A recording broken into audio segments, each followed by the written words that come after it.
The Vietnam War was a crucible of courage, where ordinary men were tested in extraordinary ways, but few stories rise to the level of Colonel Joe Jackson's breathtaking heroism during the chaotic evacuation of Kham Duc.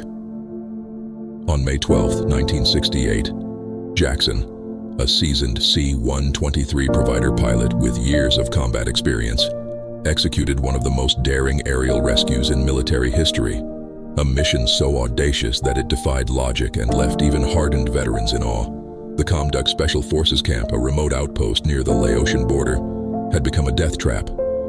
Overrun by North Vietnamese forces, the airstrip was under relentless mortar and machine gun fire, littered with the wreckage of downed aircraft, and surrounded by enemy troops closing in for the kill. The few remaining American advisors, South Vietnamese soldiers and civilians, were trapped, their situation growing more hopeless by the minute. Conventional wisdom said no one could land there and survive, but Joe Jackson wasn't a man who followed conventional wisdom. When the call went out for a volunteer to attempt an extraction, Jackson, then a lieutenant colonel, didn't hesitate. He knew the risks. The runway was short, pockmarked with craters, and under direct enemy observation.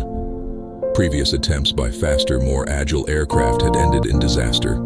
One C-130 had been obliterated on takeoff, its wreckage still smoldering on the strip. But Jackson, a former test pilot with ice-cold nerves, assessed the situation with grim determination. Climbing into the cockpit of his unarmed C-123, he briefed his crew with calm precision. They would make one pass, land under fire, load as many survivors as possible, and get out. No second chances. As Jackson descended toward Kham Duc, the sky erupted with tracers and explosions.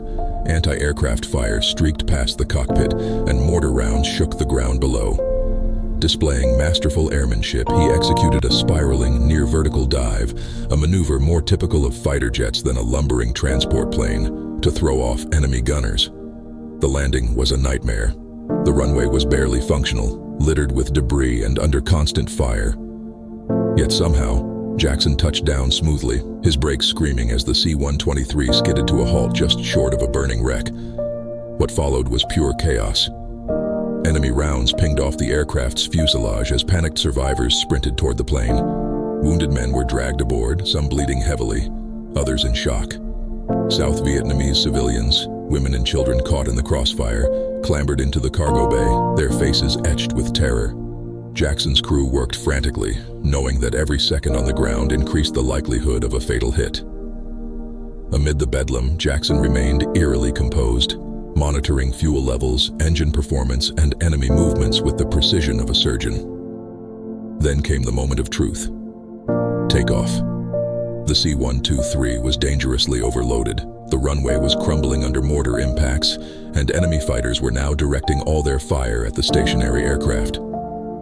Jackson pushed the throttles forward, his plane lurching as it accelerated down the ravaged strip. Just as it seemed they might not make it, the C-123 clawed into the sky, bullets ripping through its wings as it climbed.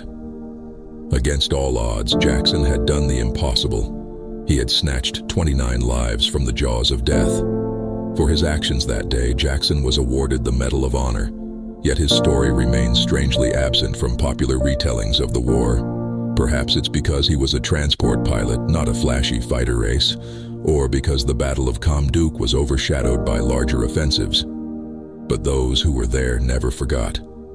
Jackson's flight wasn't just a feat of skill, it was an act of selfless defiance, a refusal to abandon men to their fate, even when the world said it couldn't be done.